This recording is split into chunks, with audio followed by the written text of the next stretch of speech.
Ridiculous Crime is a production of iHeartRadio. Hello, Zaron. Hiya, Clyde. Why'd you do me by my middle name? I didn't say your full government name. No, I you just didn't. did that really fun part. The fun part. Oh, yeah, you know what's ridiculous? Oh, girl. Oh. Okay. My head is still like trying to recover from this because it's just so silly. Is it a product mashup? No, I wouldn't do that to me. This one is a mashup of competitions. Okay. It's kind of it's not really a mashup. Did you know between 1912 and 1948, you could win a gold medal in competitive art at the Olympics? Yes. What? How do you know this? I know everything, How do you know that? I know everything. Well, then that just kills it because I had never known this. I'll pretend. What? I thought it was ridiculous. I never heard that. I never knew it. They don't even have to patronize me, Elizabeth. But just, for the sake of my own edification, yes. I thought it was amazing that there was a desire. It was the original goal of the Olympics, like 1896 when they came up with the Olympics, the modern Olympics. It was like, oh, this is really important. We have to have competitive art. Like it was like a big part of it. And then they started coming up with a competition. 1912, they're like, okay, we're going to do it. Because the first ones were like not competitive. And then so they're like, let's make it competitive. Sweden's like, we're hosting. We don't want to do that. They're like, we're doing it. They're like, okay, fine. So Sweden kicks it off first time. Not many artists show up. It's mostly the French, and like some of the Italians. French. Yeah, exactly. The first medal count, the Italians won 2 golds, the French won 2 golds, the Swiss won 1 gold, and the U.S. won 1 gold. There were 5 gold medals given out, no silver, no bronze. So apparently just all gold medals. All or nothing. Yeah, and then later on they figured out how to give out medals to everybody, and there were 2 people who won medals as athletes and artists. Oh, no way. That I thought was really kind of cool. There was Walter Winans. He was an American. He won as a marksman in the 1908 Summer Olympics, and then he won another one in 1912. And then many years later, he won for art for his sculpture, An American Trotter. And then there was also Alfred Hajos of Hungary. He won as a swimmer at the first Olympics, the 1896 in Athens. And then 28 years later, he comes back and he wins a silver medal in architecture for stadium design. So he won a medal in both. So it's not like speed painting there where they have to. It's not that. They enter it in. Okay. So there you go. Que ridiculous. That's excellent. Thank you for playing along. Do you know what else is ridiculous? Yes, I do, Elizabeth. You want me to tell you yours? Yes, please. No, go, please tell me.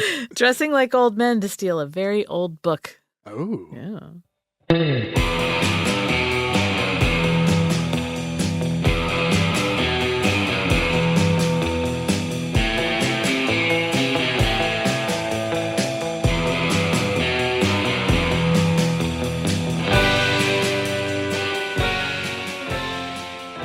This is Ridiculous Crime, a podcast about absurd and outrageous capers, heists, and cons. It's always 99% murder-free and 100% ridiculous. Zaron. Elizabeth. Have you ever heard of Transylvania University? Is that where Dr. Frankenstein got his degree? Uh-huh. Yes? Yeah. Why are you looking at me like that? It's in Kentucky. Oh! Lexington, to be exact. No, I've never heard of it. It's a small liberal arts college. I do know there's a Transylvania, Kentucky. I'm aware of that. Yeah. I had never heard of it either. Yeah. But I'm amazed by its impact on things. Anyway. What do you mean? Well, like I said, it's a small liberal arts college. Everyone calls it Transy. Okay. In fact, that's their college URL, transy.edu. Okay, so like RISD, Transy. Mm-hmm. Okay. There's only 971 students at the last count. Damn. Yeah. It's a small school. Yeah. I mean, that's smaller than my high school. Tuition's almost $45,000 a year. Whoa. Yeah. Actually, I don't know. Is that a lot now? That's a lot. That's I know. Still Who a lot? knows? I don't know. With the inflation, who knows? It was started in 1780. And that makes it the oldest university west of the Allegheny Mountains. Oh, so only Harvard and Yale are older pretty much? Or William and Mary College? Yeah. It's also the largest producer of U.S. statesmen. Wow. So 2 U.S. vice presidents went there. Richard Mentor Johnson, who was the vice president to Martin Van Buren. Oh, of course. And John C. Breckinridge, VP to James Buchanan. Oh, Jimmy B. Your favorites. Yeah, the Tiny Terror. 2 U.S. Supreme Court justices went there. Samuel Freeman Miller. Whizzer White. And, no? Was it Whizzer White? No. And John Marshall Harlan, a.k.a. the Great Dissenter. Oh, He was the one, he dissented on Plessy versus Ferguson. He's considered one of the greatest justices of his era. Totally. His grandson also became a Supreme Court justice. But so he came right out of Transylvania University. 50 U.S. senators, 101 U.S. representatives, 36 governors, 34 U.S. ambassadors, and the president of the Confederacy. Jefferson D. So wait a minute. This place, Transylvania University, Transy, give it up. Transy. But what's their secret to statesmanship?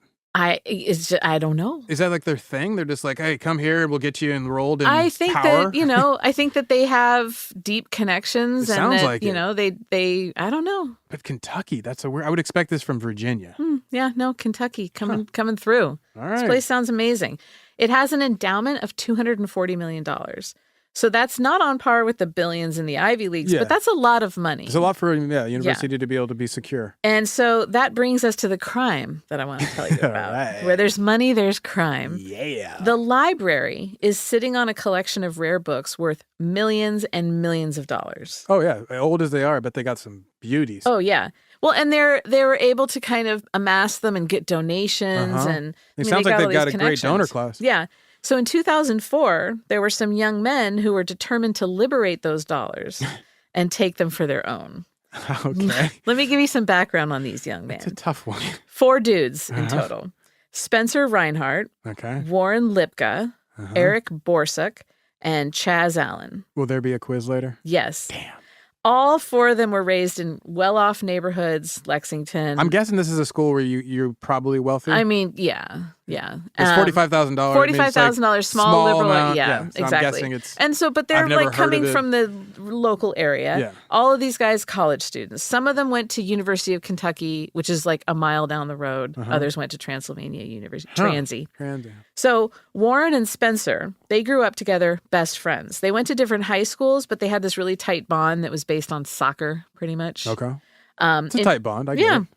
In 2003, Warren, who was like tall, lanky, and rascally, he went off to University of Kentucky on a soccer scholarship. Okay. Spencer, small and artsy, he got an art scholarship to Transylvania University, Transy, just a mile up the road. He wanted to be a graphic designer. Okay. He had a passion for graphic design. Both of these guys had a tough time their first year in college. Okay. Spencer, he wasn't into the pressure that came with collegiate soccer, and he thought all the other art majors were talentless morons. He was like, I could draw better than that when I was in elementary school, dude. And so he wasn't into it. Warren, he's not faring much better. Okay. His family was like slowly imploding due to his father's gambling debts. His dad was the coach of the UK women's soccer, University of Kentucky women's soccer team. Huh. So then he's like on a soccer scholarship, but the dad's like blowing all the money gambling. He looks around him at all the privilege and like inane worries of his peers, and he's just disgusted. He's like, you guys are, you're concerned about this idiotic stuff. Yeah. You have everything. I mean, he came from that same privilege, but whatever. So he's just like moping and brooding. But he's mad because he's losing it because his dad's gambling it away, I essentially. think so. So he's mad that they have he's going stable through home that like lives. freshman eye-opening of like, wait, I've read Camus. I see the world. But instead of getting like more international or more cultured, he's getting more bitter. Yeah, exactly. So like he's just like I said, he's like moping around, smoking weed. He quits the soccer team, and that meant no scholarship, of course. So he's just like bumming around and feeling disenchanted. He's hanging out with what he probably felt was like a super edgy crowd. Okay. And he meets this guy who's making a killing in fake IDs. And the guy tells Warren, look, you're in the perfect position to sell fake driver's licenses at the dorms. Oh, yeah. Like, come on. You're like, popular guy, whatever. Warren loves this for Warren. He's like, this is for me. Fake IDs is the way to go. Okay. So then he gets his friend and fellow soccer guy, Eric Borsuk, in on the venture. And they start selling IDs at $100 a piece. Okay, so it's like a little bit more than market rate. Making good money. I like it. They also are like fancying themselves little petty criminals. Like these guys are, hey, we're bad boys now. The mean streets of the University of Kentucky. So do they have like a name for them, their gang? No, I wish. Maybe they did. We're the and they good just never told fellas. the Bad Boys Club. And so they're doing other petty crimes. I don't know what those were, but just bad stuff. Okay. I don't know, littering. So Warren and Eric, they eventually get into this fight. It's not physical, but they were like squabbling over money. Oh, okay. So Eric dips out on the little So it's criminal more of a empire. beef than a fight. Yeah, they have a beef going on. There's beef involved. Eric leaves the criminal empire. The only problem was that he was the design and computer guy who put the IDs together. Oh, they're faking it that way. Okay. Yeah. So Warren, he thinks about like, who else do I know that has an artistic streak and a passion for graphic design? Oh, my high school bestie, Spencer. Bring Spencer. So he calls Spencer. Remember, Spencer's already sort of over the whole art student thing. So he's in. He's like, yeah, whatever, I'll do it. So now he's running with a cutthroat gang. Yes. And he decides to share with them one of his criminal fantasies. Ooh. He's like, I feel like this is a safe space, you guys. Here's what I've been thinking about. He had been on a tour of the library as part of his like art school orientation. I like picturing this gang having like a Robert's Rules of Order led meeting where he's like, new business, point of new business. I've got an idea I'd like to bring up, guys. So can we put this in the notes? Can I get a second on that? Eric, are you documenting this? That's pretty much, yeah. So he'd been on this tour of the library as part of his art school orientation. And they took him through all the special collections. They got to see the absolute treasures of, like the archive. And right. So they go to the rare books room, and that's when they get to see the crown jewels. They bring out the white gloves. Birds of America. Oh. It's a first edition of John James Audubon's rare masterwork containing huge hand-painted engravings of the aforementioned birds. Huge. They're breathtaking. I bet. They're so incredible. So, and I bet they're maintained so well, the color's still popping. Oh, yeah. They're vibrant. And there are only like 200 of these things made. So they have one of them. The woman leading the library tour mentioned that the value of this 4-volume set, $12 million. Right? Wow.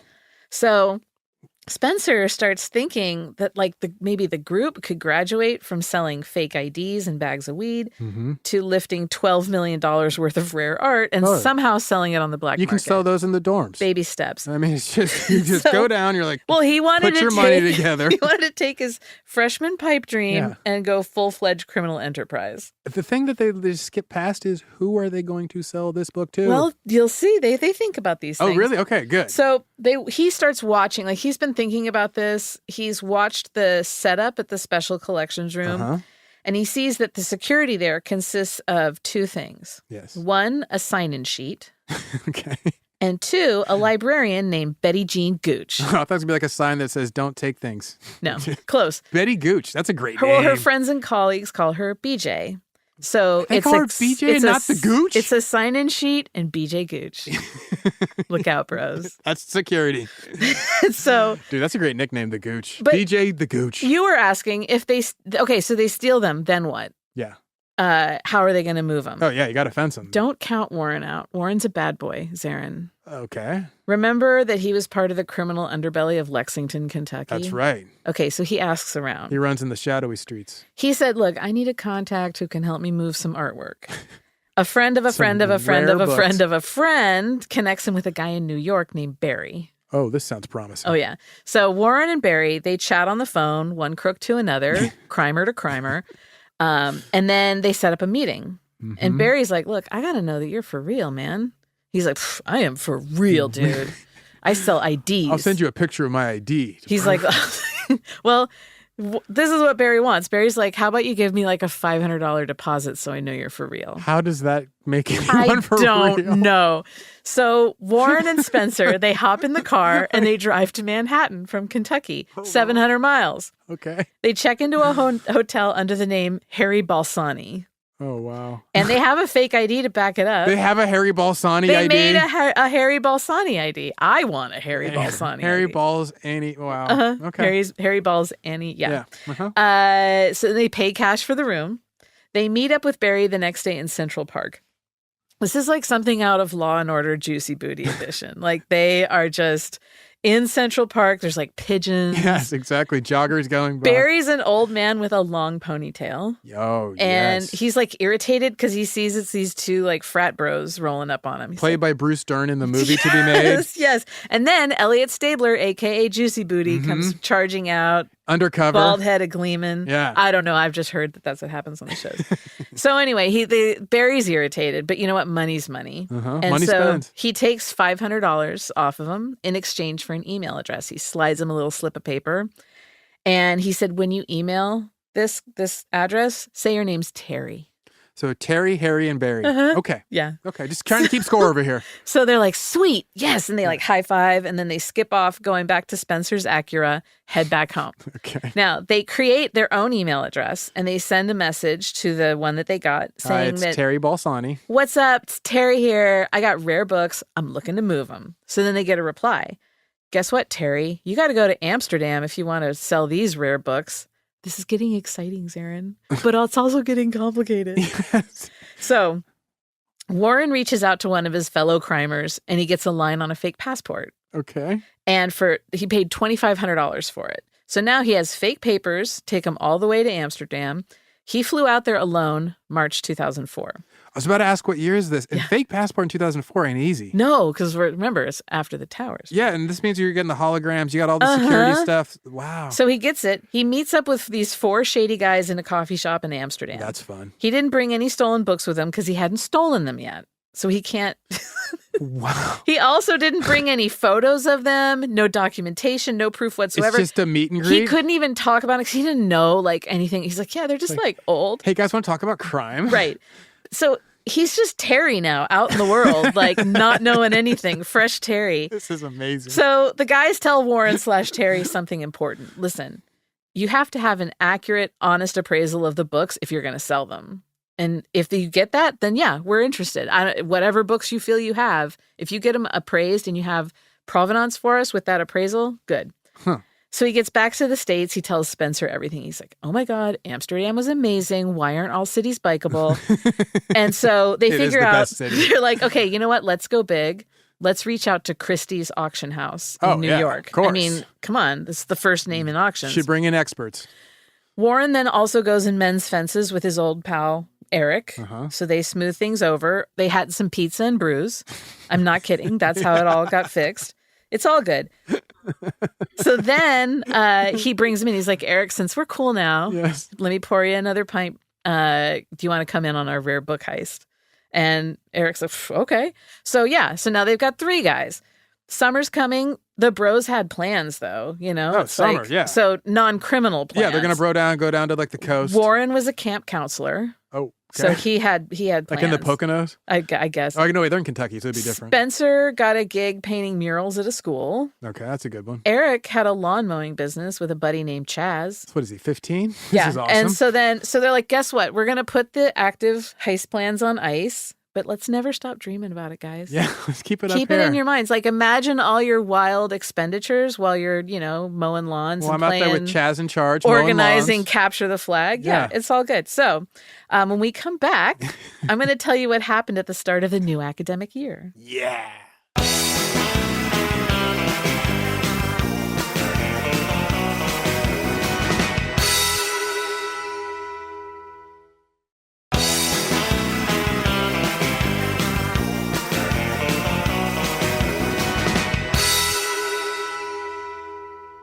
Zaron, we're back. Hey, I just got done playing beer pong. Nice.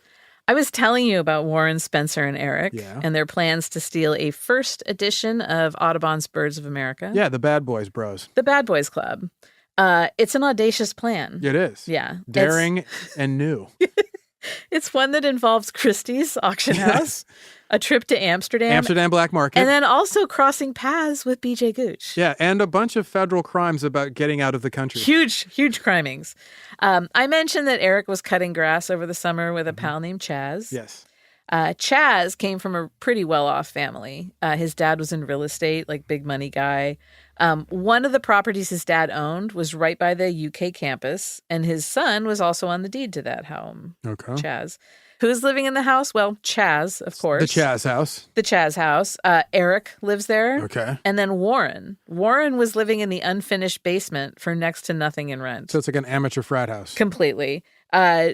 Warren, like, he'd had enough for a nicer place before, but back when he was slinging IDs, that was like 4 months ago. But that business was over now. Oh, yeah. He's moved on. He's totally different. Oh, yeah. He spends every waking moment either planning the heist, playing video games, or smoking weed. Dude, Those are his things. He is a man on... Was he wheezing on chicks too? Who knows? Maybe. He's a young man. He was, he was.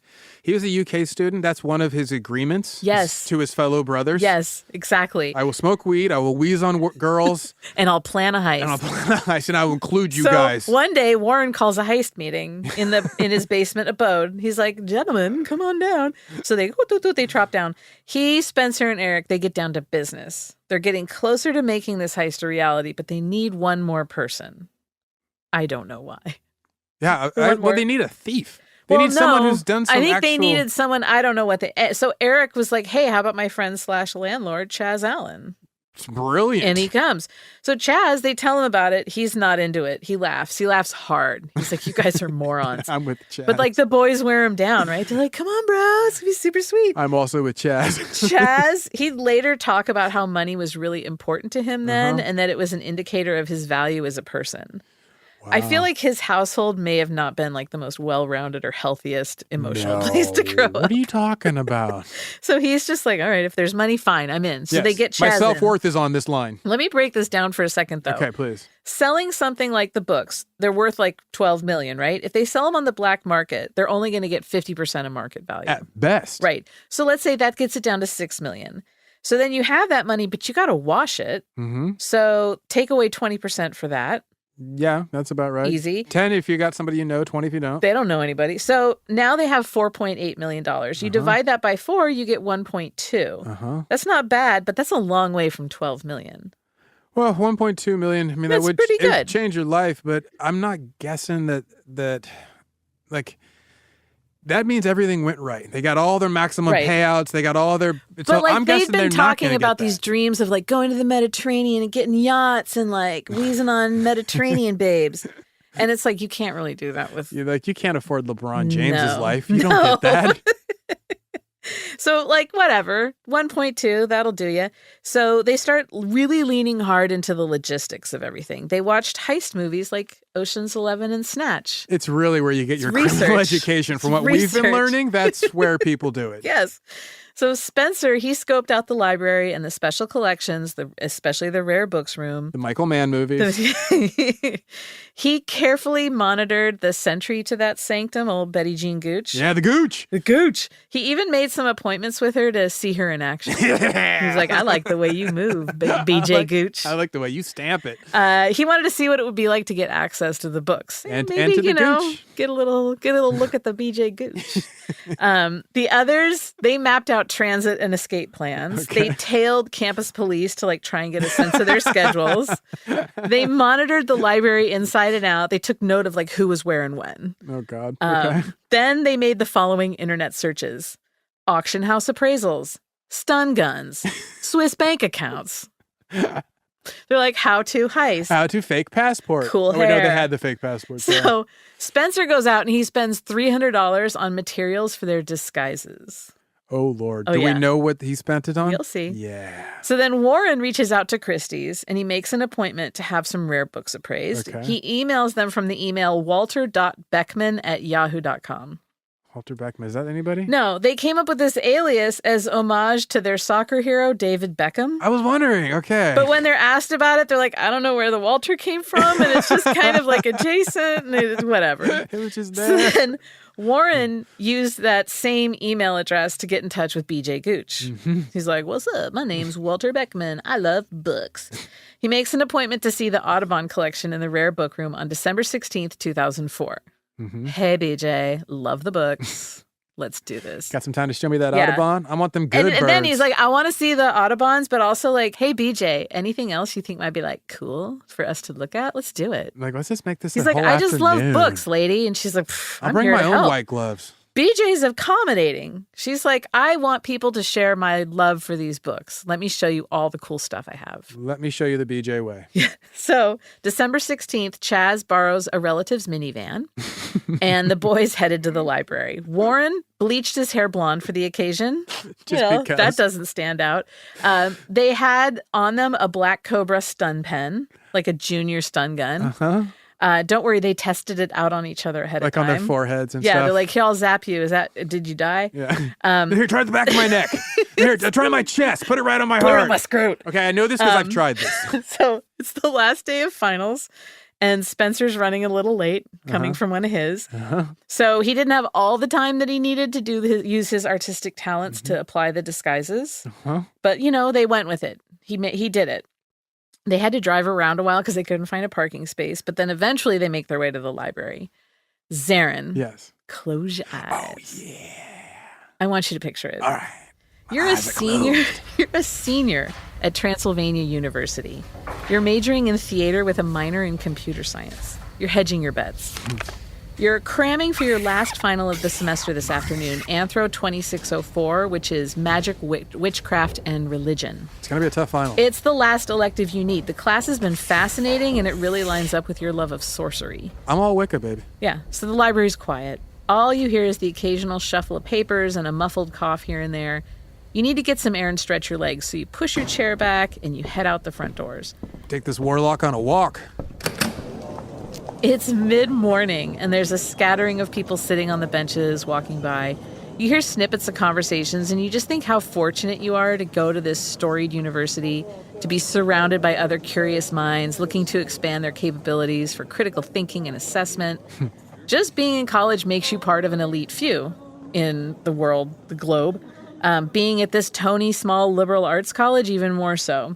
And people all over the world dream of this opportunity. You are blessed, Zaron. You've got your fill of sunshine in front of the library, so you head back in. You open the door, and when you look behind you, you see 3 guys headed your way. They're limping and hunched over. They sport newsboy caps and windbreakers, scarves, gloves. They all have gray hair and weird mustaches. You're a polite citizen of the world, so you hold the door open for these older gentlemen? You can't quite tell. As you hold the door and they shuffle past, you see that they aren't old men at all. They're a bunch of young bros dressed up as old men. It's very Sabotage-era Beastie Boys. So Nathaniel Hornblower yeah, look? you know how like in the Spike Jonze Beastie Boys book, there's all the pictures of them in old man drag? MCA has like a bushy Van Dyke beard that morphs later into the Nathaniel Hornblower alter ego. Yeah. So it's like that. It's bizarre. Everyone's staring at these guys as they do their old man routines, like grab their, my back is so stiff. And they shuffle through the entryway of the library. Like you think it's like maybe a fraternity prank, something to do with the end of the semester. People are giggling, pointing. One guy's mustache is like loose and flopping around. Here's the thing, like they decided to dress as old men because they thought that old people were invisible. That's what they said. And then come to find out, they thought old people were invisible. No one notices them. Wow. Yeah. So, these 3 be-costumed men, they look at each other, and then they turn and hustle right out the door. So, like, everyone's pointing and laughing. Oh, college hijinks. They just dropped the whole charade. You, Zaron, you walk back to your spot at the table and start going back to highlighting sections of a spell book. Warlock got to get his homework done. Exactly. So the plan is foiled by the ridiculous disguises. They head back to their house, to the Chaz house. Warren calls BJ Gooch. He tells her, look, I'm so sorry, but I have to move my appointment with you. Like, I got stuck doing business stuff. Would 11 o'clock tomorrow morning work? Look, BJ Gooch, she's there to serve the public. She's like, okay. She agrees. They decide that the old man costumes are a no-go. And then this time, Eric and Warren, they'd be the ones to go inside. Eric would keep watch on the first floor. Warren would go up and zap the Gooch, tie her up. And then Warren would give the signal, and Eric would come help him move the books outside to the waiting minivan. Right. Would it work this time? That's the big question. When we come back from this break, I'm going to let you know how Heist 2.0 went. Nice. I'm going to be sitting here thinking about the Gooch.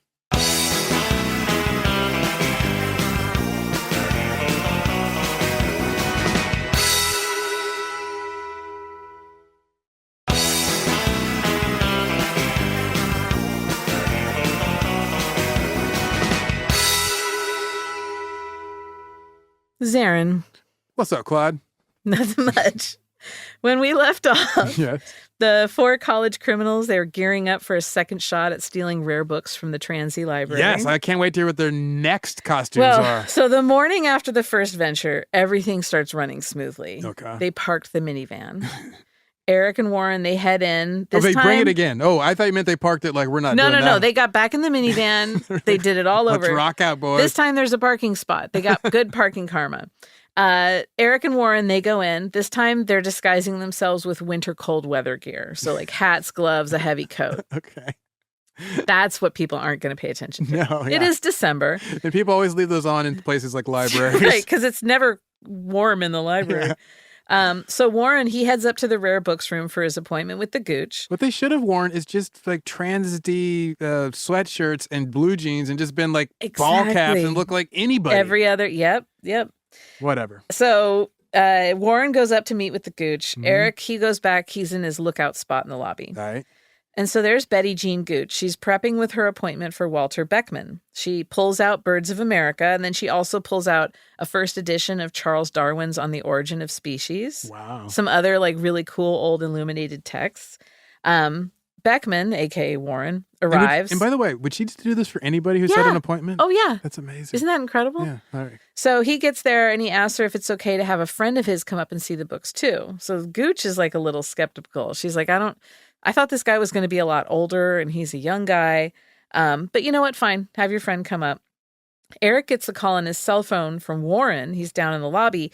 He thought he had to go upstairs and help carry the books. He was not expecting, like, he thought that Warren would already have gotten in there and subdued the Gooch. Warren's calling an audible because he doesn't have the backbone to take the Gooch out. Right. Yeah. So Eric rolls up.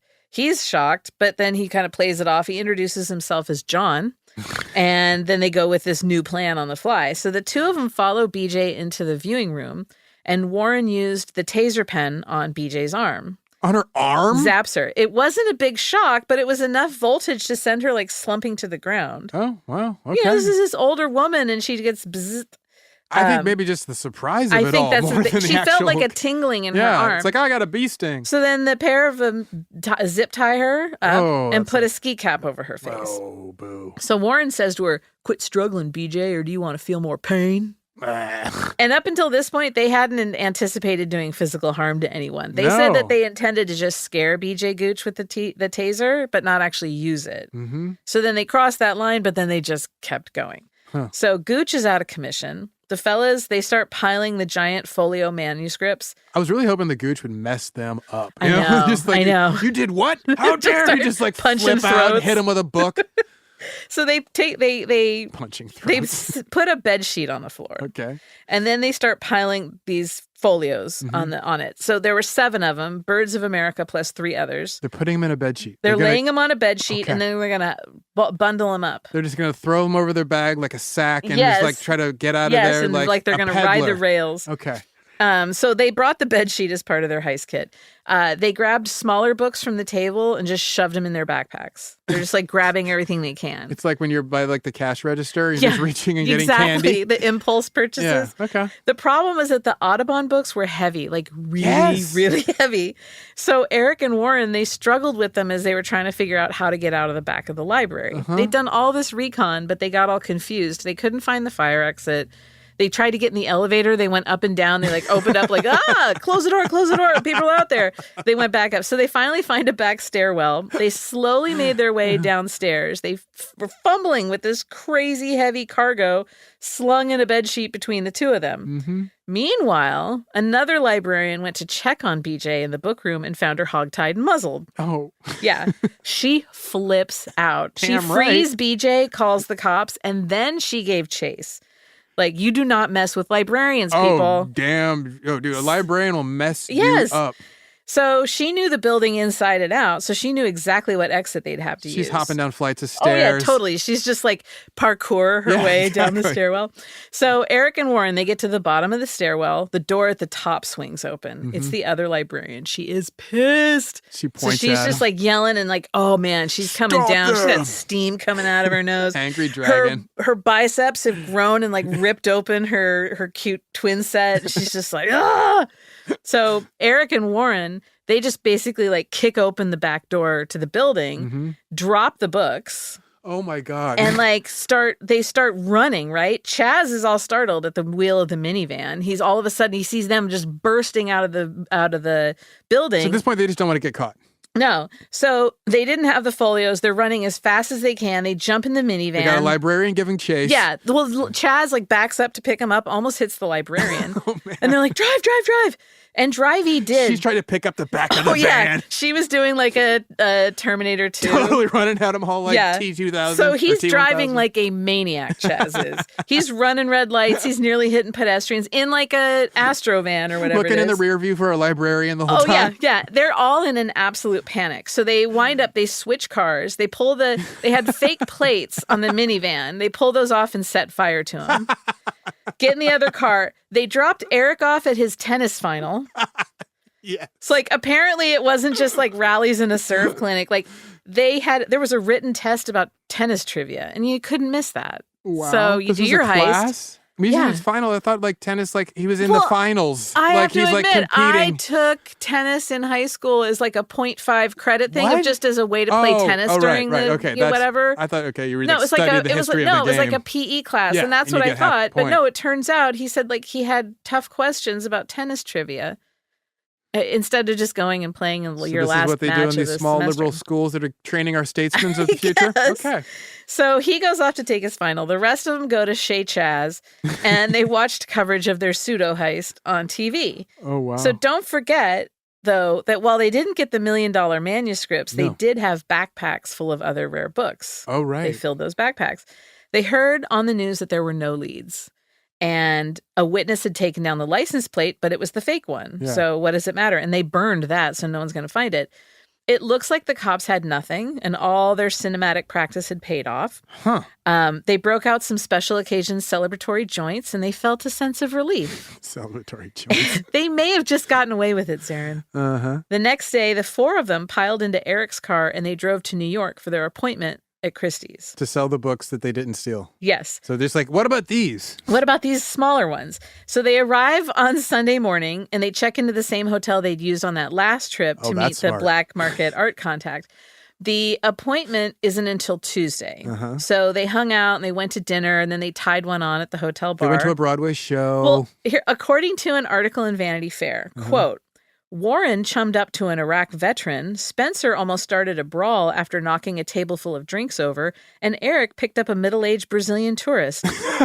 Warren and Chaz left the other two and staggered to the nearby China Club, a tacky West Side nightclub which they knew about from the famous Rick James episode of Chappelle's Show. Oh my God, this is amazing. So on Monday, they did some touristy things. So basically, they were taking the Charlie Murphy, Murphy tour of New York. Basically, they're like, did Charlie Murphy mention this? Yes. I will go there. So that was their Sunday. Monday, they did some touristy things. They made a swing by Christie's to check it out, just look at it. Then they went to bed early. Tuesday morning, Warren and Spencer, they go to Christie's. Chaz and Eric, they wait in the car down the street with the books in the back. Warren, he wore his special occasion big boy suit. And Spencer put together a look that sounds very Richie Tannenbaum meets, once again, Spike Jones era Beastie Boys. Okay. A vintage yellow Pierre Cardin blazer, large collared dress shirt, and a gold silk scarf. Well, I like the Pierre Cardin part. Well, it was also like 2 sizes too big. It was huge. I'm sure. So an employee named Melanie Halloran agreed to meet with Mr. Beckman, but was informed by Warren and Spencer that they were actually Mr. Williams and Mr. Stevens, representatives of Walter Beckman. Ah, of course, from the law firm. And Beckman so Stevens. He told them that Beckman was a very private man, a very careful man, and he'd just inherited some rare books and he wanted to get them appraised. Halloran said, "Can I see them?" Spencer has to run out to the car to get them.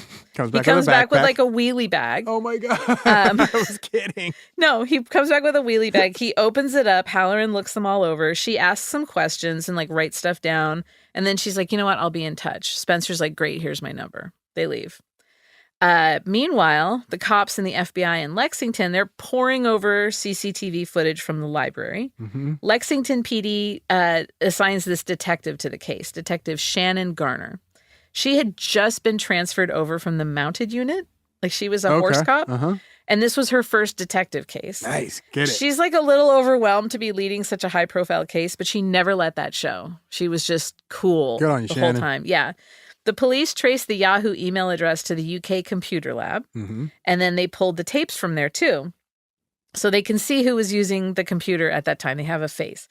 Then they get a federal subpoena ordering Yahoo to turn over all the records about the Walter Beckman email address. They found the correspondence with Melanie Halloran at Christie's, and then they contact her. She tells the police, yeah, these two guys who came in, super weird. Super suspicious. Super suspicious. They were young. They were wearing, she described them thrift store clothes. She knew something was off, so she decided not to do business with them. Hey, did you have the CCTV tapes from when they came in? Sure. She's like, you know what? I also have one guy's phone number. So she gives them the number, right? The police, they're expecting this to be a burner phone. No. But when they look up the registration, it's a legit cell phone owned by Gary Reinhardt. Gary lives in Lexington, Kentucky. Mm-hmm. They call the number, they get voicemail. This is Spence. Leave a message.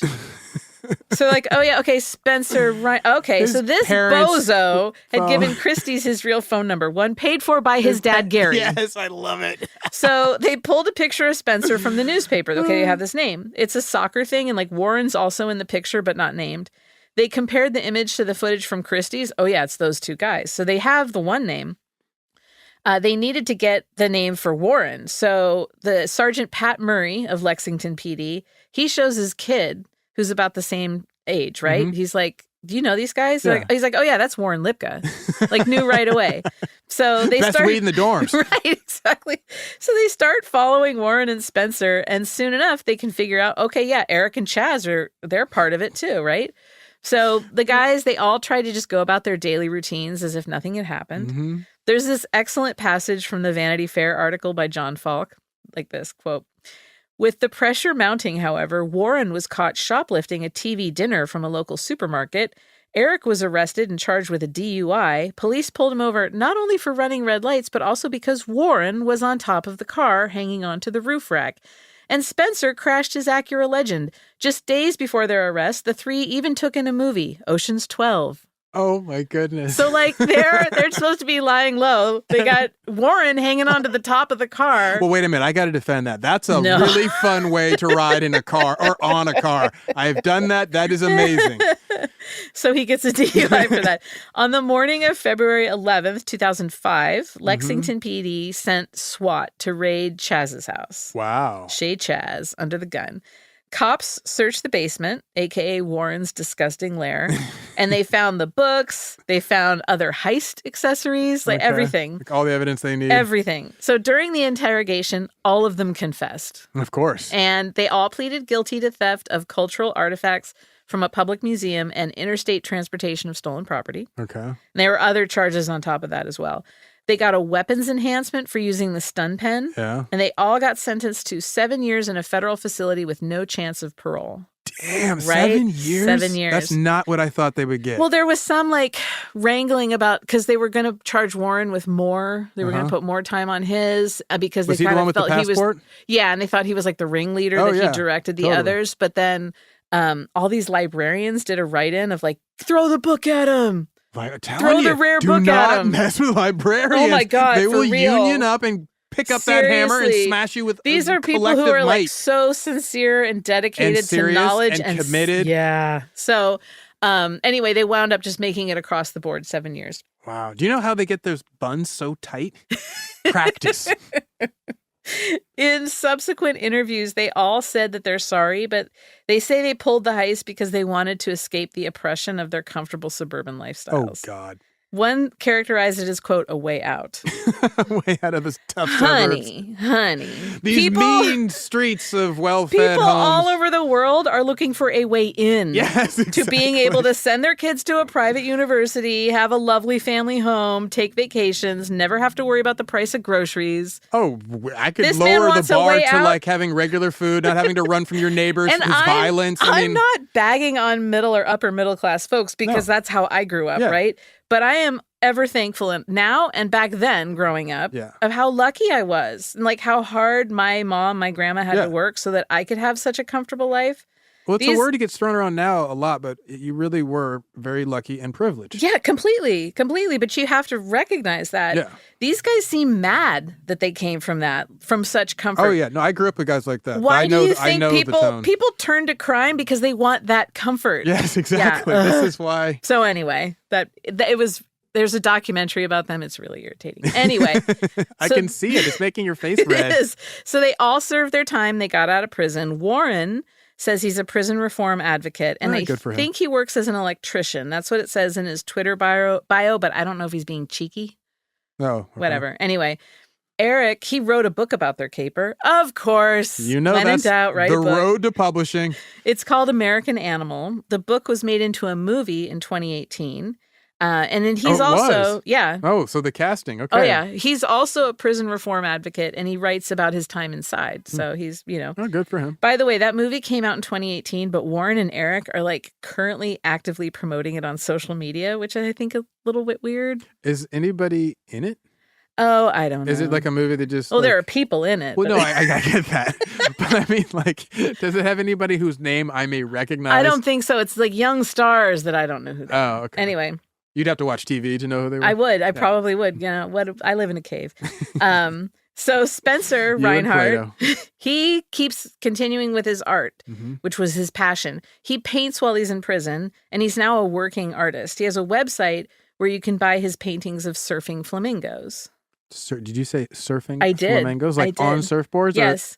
Just like hanging 10, being wicked. Do you know that you can't bend at the knee? They can only bend at the ankle? Well, which would make it very difficult to surf. Tell that to I'm just saying. Chaz is now a life coach. Oh, God. And he wrote a book called Evolution, Becoming a Criminal.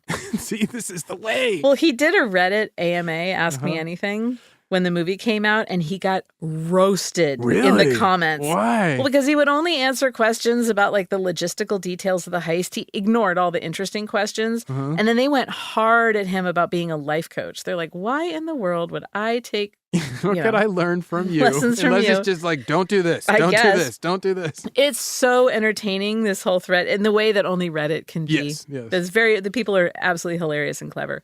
Okay, so BJ Gooch.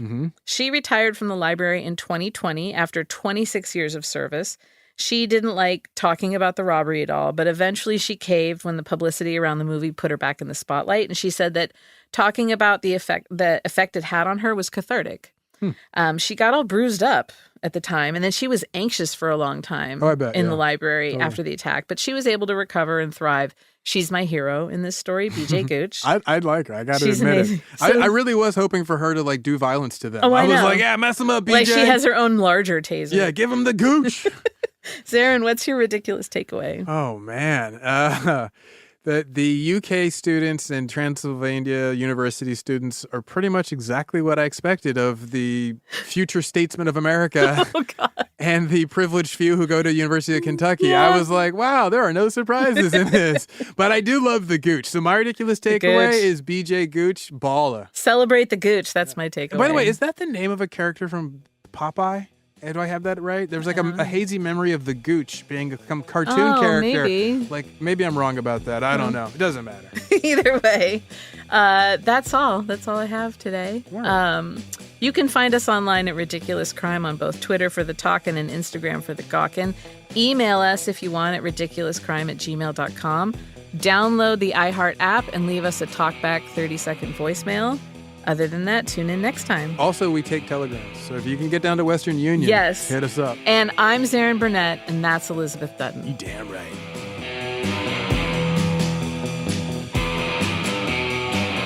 Ridiculous Crime is hosted by Elizabeth Dutton and Zaron Burnett. Produced and edited by Professor Dave Kustin, author of The Origin of D's Nuts. Research is by Special Teams Librarian Unit members Marissa Brown and Andrea Song-Charpentier. The theme song is by Amsterdam's Finest Fences, Thomas Lee and Travis Dutton. Executive producers are Ben, don't use the taser, Bolin, and Noel, no, really, dude, don't use the taser, Brown. Ridiculous crime. Say it one more time. Ridiculous crime. Ridiculous Crime is a production of iHeartRadio. For more podcasts from iHeartRadio, visit the iHeartRadio app, Apple Podcasts, or wherever you listen to your favorite shows.